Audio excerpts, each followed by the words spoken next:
Welcome to Windy Night Stories. Tonight's story is by E.F. Benson, The Corner House. Ferm by sea had long been known to Jim Purley and myself, though we had been careful not to talk about it, and for years we had been accustomed to skulk quietly away from London, either alone or together, for a day or two of holiday at that delightful and unheard-of little village.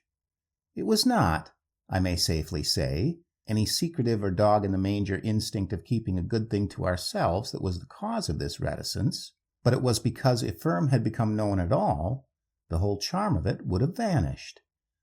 A popular Ferm, in fact, would cease to be Ferm, and while we should lose it, no one else would gain it.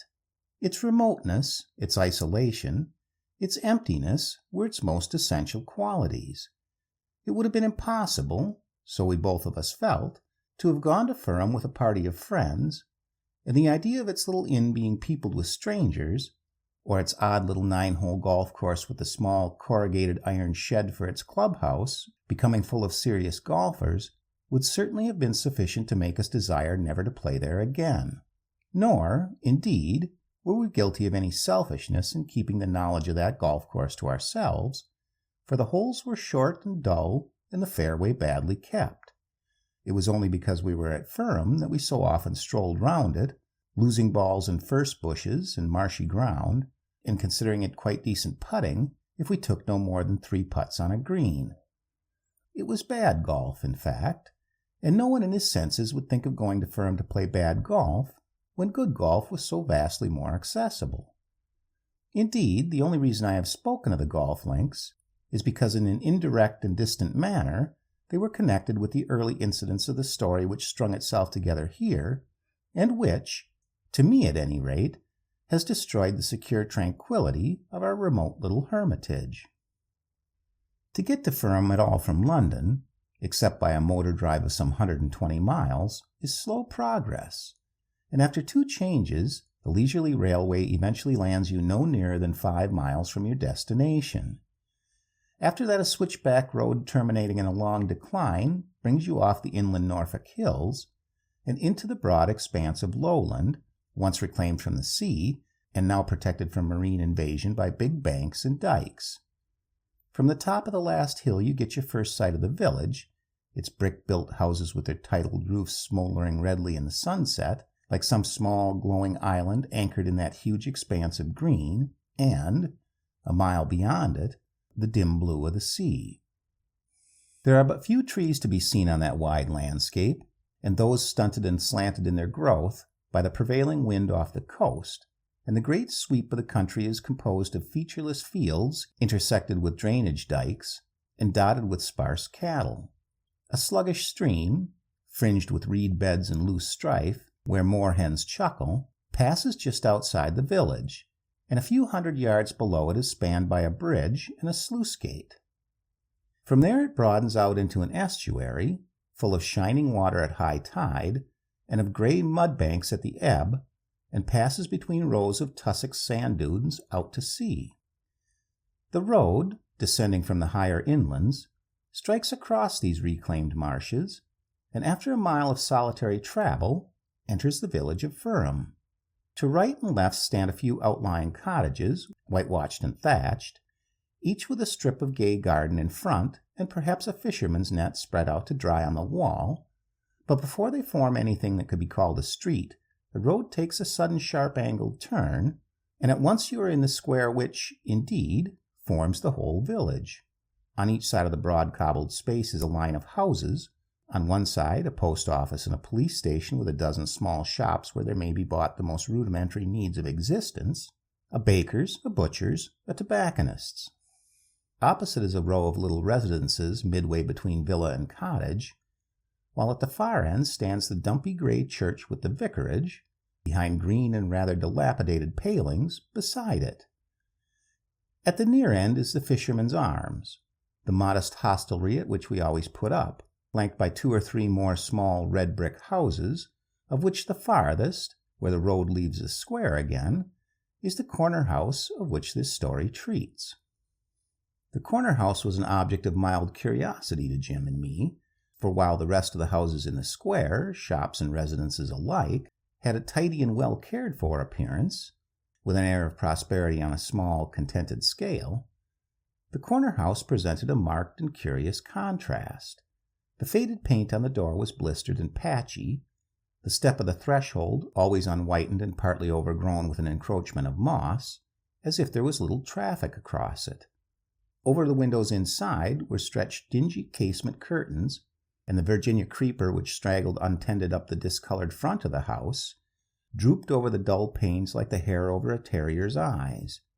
Sometimes in one or other of these windows, between the curtains and the glass, there sat a mournful gray cat, but all day long no further sign of life within gave evidence of occupation. Behind the house was a spacious square of garden, enclosed by a low brick wall, and from the upper windows of the Fisherman's Arms it was possible to look into it. There was a gravel path running round it, entirely overgrown, and the flower bed underneath the wall was a jungle of rank weeds among which, in summer, 2 or 3 neglected rose trees put out a few meager flowers. A broken water butt stood at the end of it, and in the middle a rusty iron seat, but never at morning or noon or at evening did I see any human figure in it. It seemed entirely derelict and unvisited. At dusk, shabby curtains were drawn across the windows that looked into the square, and then between chinks you could see that one room was lit within. The house, it was evident, had once been a very dignified little residence. It was built of red brick and was early Georgian in date, square and comfortable with its enclosed plot behind.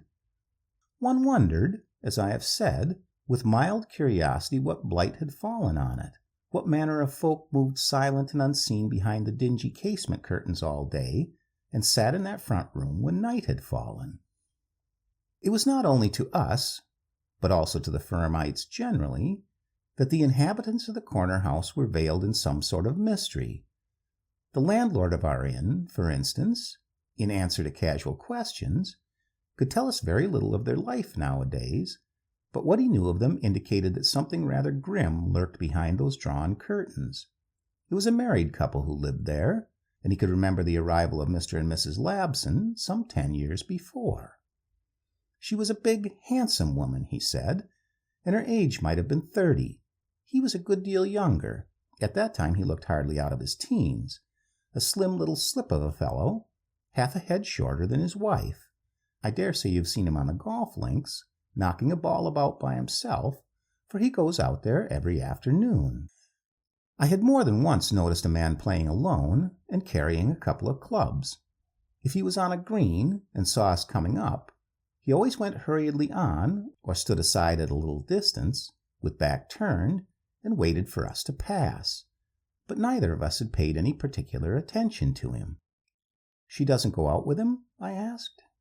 "She never leaves the house at all, to my knowledge," said the landlord, "though to be sure it wasn't always like that. When first they came here they were always out together, playing golf or boating or fishing, and in the evening there would be the sound of singing or piano playing from that front room of theirs. They didn't live here entirely, but came down from London, where they had a house, for 2 or 3 months in the summer, and perhaps a month at Christmas and another month at Easter. There would be friends staying with them much of the time, and merriment and games always going on, and dancing too, with a gramophone to play their tunes for them till midnight and later. And then, all of a sudden, 5 years ago now, or perhaps a little more, something happened and everything was changed. Yes, that was a queer thing, and sudden, as I say, like a clap of thunder." "Interesting," said Jim. "What was it that happened?" "Well, as we saw it, it was like this," said he. "Mr. and Mrs. Labson were down here together in the summer, and one morning as I passed their door, I heard her voice inside scolding and swearing at him or at someone. Him it must have been, as we knew later. All that day she went on at him. It was a wonder to think that a woman had so much breath in her body or so much rage in her mind. Next day all their servants, 5 or 6 they kept then, butler and lady's maid and valet and housemaid and cook, were all dismissed and off they went. The gardener got his month's wages too, and was told he'd be wanted no more, and so there were Mr. and Mrs. Labson alone in the house. But half that day, too, she went on shouting and yelling, so it must have been him she was scolding and swearing at. Like a mad woman she was, and never a word from him. Then there would be silence a bit, and she'd break out again, and day after day it was like that, silence and then that screaming voice of hers. As the weeks went on, the silence shut down on them. Now and then she'd break out again, even as she does to this day. But a month or more will pass now, and you'll never hear a sound from within that house. And what has been the cause of it all? I asked. That came out in the papers, said he, when Mr. Labson was made a bankrupt. He had been speculating on the stock exchange, not with his own money alone, but with hers, and had lost nigh every penny. His house in London was sold, and all they had left was this house which belonged to her, and a bit of money he hadn't got at, which brings them in £1 or £2 a week.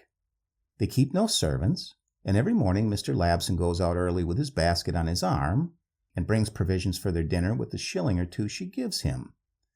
They say he does the cooking as well, and the housework too, though there's not too much of that, if you can judge from what you see from outside, while she sits with her hands in her lap doing nothing from morning till night, sitting there and hating him, you may say. It was a weird, grim sort of story, and from that moment the house, to my mind, took on, as with a deeper dye of forbiddingness, something of its quality. Its desolate and untended aspect was fully earned. The uncleaned windows and discolored door seemed a fit expression for the spirit that dwelt there.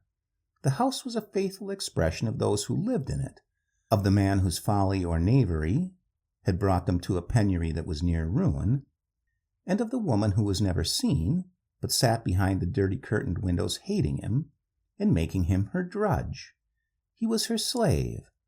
Those hours when she screamed and raved at him must surely have broken his spirit utterly, or, whatever his fault had been, he must have rebelled against so servile and dismal an existence.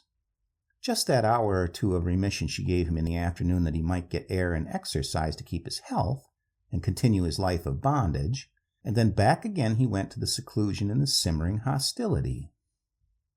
As sometimes happens when a subject has got started, the round of trivial, everyday experiences begins to bristle with allusions and hints that bear on it.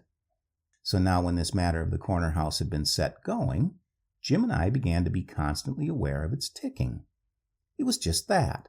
It was as if a clock had been wound up and started off, and now we were aware in a way that we had not been before that it was steadily ticking on, and the hands silently moving towards some unconjecturable hour. Fancifully, and fantastically enough, I wondered what the hour would be toward which the silent pointers were creeping. Would there be some sort of jarring whir that gave warning that the hour was imminent? Or should we miss that and be suddenly startled by some reverberating shock? Such an idea was, of course, purely an invention of the imagination, but somehow it had got hold of me, and I used to pass the corner house with an uneasy glance at its dingy windows, as if they were the dial that interpreted the progress of the somber mechanism within. The reader must understand that this all formed no continuous series of impressions.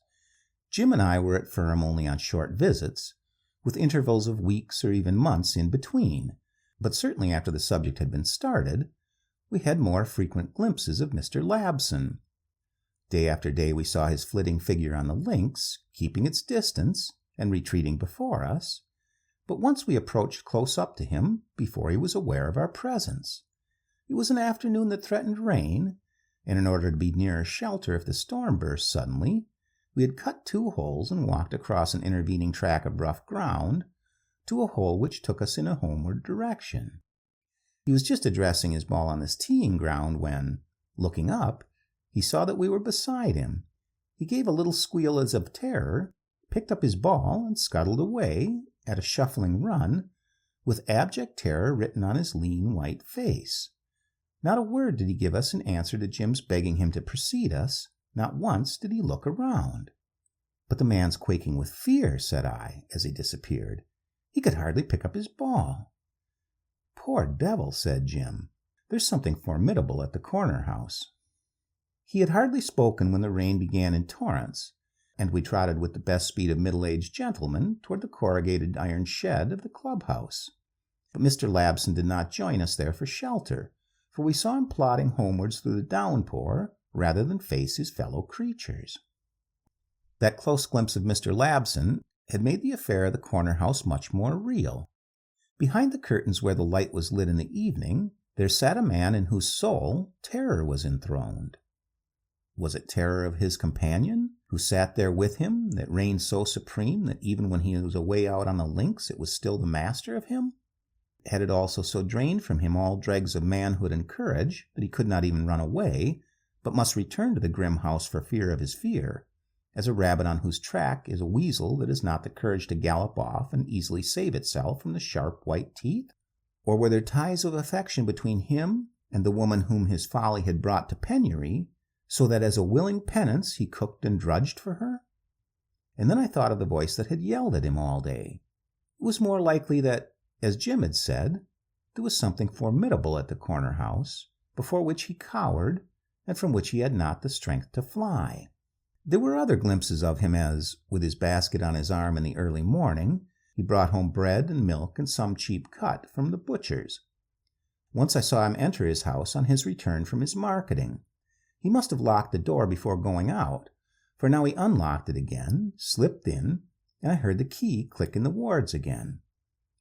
Once, too, though only in featureless outline, I saw her who shared his solitude, for passing by the corner house in the dusk, the lamp had been lit within, and I had a glimpse through the thin casement blinds of a carpetless room, a blackened ceiling and one big armchair drawn up to the fire. And at that moment the form of a woman silhouetted itself between me and the light. She was very tall and immensely broad and stout, and her hands, large as a man's, grasped the curtain. Next moment, with a jingle of running rings, she had drawn it, and shut up herself and the man for the long winter evening and the night that followed. The same evening, I remember, Jim had occasion to go to the post office, and came back to our snug little sitting room with something of horror in his eyes. "You've seen her today," he said, "and I've heard her." "Who? Oh, at the corner house?" I asked.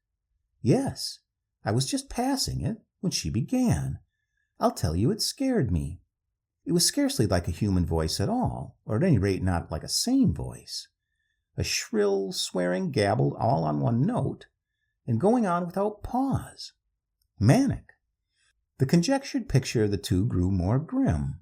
It was an awful thought that between those dingy curtains in the bare room there were the two of them, the little terrified man, and that greater monster of a woman, yelling and bawling at him. Yet what could we do? It seemed impossible to interfere in any way. It was not the business of a couple of visitors from London to intrude on the domestic differences of total strangers. And yet the sequel showed that any interference would have been justified. The day following was wet from morning till night. A gale of rain mingled with sleet roared in from the northeast, and neither of us stirred abroad, but kept close by the fire, listening to the wind bugling in the chimney, and the gale flinging the sheets of rain solidly against the window pane. But after nightfall the wind abated, and the sky cleared, and when I went up to bed, sleepy with the day indoors, I saw the shadows of the window bars black against the brightness outside, and, pulling up the blind, looked on to a blaze of moonlight. Below, a little to the left, was the neglected garden of the corner house, and there, standing on the grass-grown path, was the figure of the woman I had seen in black silhouette against the lamplight in her room. Now the moonlight shone full on her face, and my breath caught in my throat as I looked on that appalling countenance. It was fat and bloated beyond belief, the eyes were but slits above her cheeks, and the lines of her mouth were invisible in their shadows. But even the whiteness of the moonlight gave no pallor to her face, for it was flushed with some purplish hue that seemed nearly black. One glimpse only I had, for perhaps she had heard the rattle of my blind, and she looked up, and the next minute had stepped back into the house again. But that moment was enough. I felt that I had looked on something hellish, something almost outside the wide range of humanity. It was not only the appalling physical ugliness of that monstrous face that was so shocking. It was the expression in the eyes and mouth, visible in the second when she raised her voice to look upwards to my window. An inhuman hatred and cruelty was there that made the heart quake.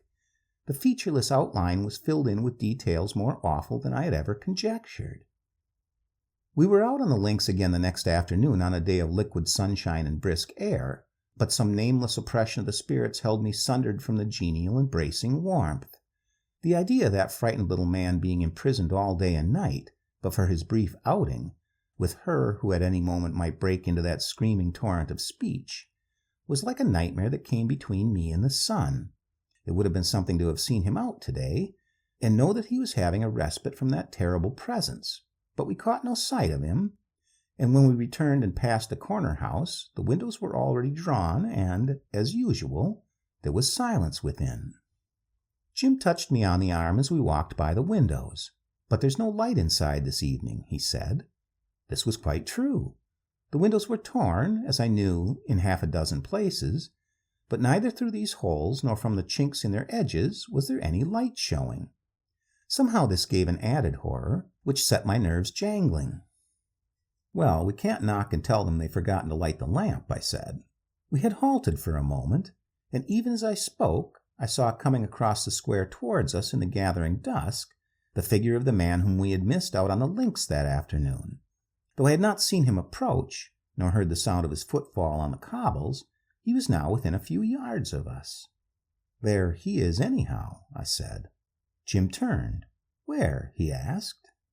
We were standing perhaps 2 yards apart, and as he asked that, the man stepped between us and advanced to the door of the corner house. And then, instantaneously, I saw that Jim and I were alone. The door of the corner house had not opened, but there was no one there. Jim gave a startled exclamation. "What was that?" he said. "Something brushed by me." "Didn't you see anything?" I asked. "No, but I felt something. I don't know what it was." "I saw him," said I. My jangled nerves seemed to have infected Jim. "Nonsense," he said. "How could you have seen him? Where has he gone if you saw him? And I don't know what we're standing here for." Before I could answer, I heard from within the corner house the sound of heavy and shuffling steps. A key grated in the lock, and the door was flung open. Out of it, panting and heaving with some strange agitation, came the woman I had seen last night in her garden. She had shut the door and locked it before she saw us. She was hatless and shod in great carpet slippers, the heels of which tapped on the pavement as she moved, and on her face was the vacancy of some nameless horror. Her mouth, a cavern in that mountain of flesh, was wide, and now there came from it something between a gasp and a rattle. Then, seeing us, quick as a lizard, she whisked round again, fumbled for a moment with the key which she still held in her hand, and there once more was the shut door and the empty pavement. The whole scene passed like a blink of strong light, seen in the dusk and vanishing again. She had come out, driven by some terror of her own. She had gone back in terror, it would seem, of us. It was without a word passing between us that we went back to the inn. Just then there was nothing to be said, for myself at least. I knew that there was, covering my brain, so to speak, some frozen surface of abject fear which must be thawed. I knew that I had seen, I knew that Jim had felt, something which had no tangible existence in the material world. He had felt what I had seen, and I had seen the form and bodily semblance of the man who lived at the corner house. But what his wife had seen that drove her away from the house, and why, seeing us, she had whisked back into it again, I had no notion. Perhaps when a certain physical horror in my brain was uncongealed, I should know. Presently we were sitting in the small, cozy room, with our tea ready for us, and the fire burning bright on the hearth. We talked, odd as it may appear, of anything else but that. But the silence between the abandonment of our topic and the introduction of another grew longer, and at last Jim spoke. "Something has happened," he said. "You saw what wasn't there, and I felt what wasn't there. What did we see or feel? And what did she see or feel?" He had hardly spoken when there came a rap at the door, and our landlord entered. For a moment, during which the door was open, I heard from the bar of the inn a shrill, gabbling voice, which I had never heard before, but which I knew Jim had heard. "There's Mrs. Labson come into the bar, gentlemen," he said, "and she wants to know if it was you who were standing outside her house 10 minutes ago. She's got a notion—" He paused. "It's hard to make out what she's after," he said. "Her husband has not been at home all day, and he's not home yet, and he thinks you may have seen him on the golf links. And then she says she's thinking of letting her house for a month, and wonders if you could take care of it, but she runs on so—" The door opened again, and there she stood, filling the doorway. She had on her head a great feathered hat, and over her shoulders a red satin evening cloak, now moth-eaten and ragged, while on her feet were still those carpet slippers. "So odd it must seem to you for a lady to intrude like this," she said. "But you are the gentleman, are you not, whom I saw admiring my house just now?" Her eyes, now utterly vacant, now suddenly keen and searching, fell on the window. The curtains were not drawn, and outside the last of the daylight was fading. She shuffled quickly across the floor and rattled the blind down, first peering out into the dark. "I'm sure I don't wonder at that," she gabbled on, "for my house is very much admired by visitors here. I was thinking of letting it for a few weeks, though I am not sure it would be convenient to do so just yet, and even if I did, I should have to put some of my treasures away in the little attic at the top of the house and lock that up. Some heirlooms, you understand. But that's all by the way. I came in, a very odd intrusion I know, to ask if either of you have seen my husband, Mr. Labson. I am Mrs. Labson, as I should have told you, if you'd seen him on the golf links this afternoon. He went out about 2 o'clock, and he's not been back. Most unusual, for there's his tea ready for him always at 4:30. She paused and seemed to listen intently, then went across to the window again and drew the blind aside. "I thought I heard a step in my garden just out there," she said, "and I wondered if it was Mr. Labson. Such a pleasant little garden, a bit overgrown, maybe. I think I saw one of you gentlemen looking down into it last night when I was taking a breath of air. Or even if you didn't like to take care of the whole of my house, perhaps you would like a couple of rooms there. I could make everything most comfortable for you, for Mr. Labson always said I was a wonderful cook and manager, and not a word of complaint have I had from him all these years. Still, if he's taken it into his head to go off suddenly like this, I would be pleased to have a lodger in the house, for I'm not accustomed to being alone. Being alone in a house was a thing I could never bear." She turned to our landlord. "I'll take a room here for tonight," she said, "if Mr. Labson doesn't come back. Perhaps you would send across for a bag in which I have put everything I want. No, that would never do.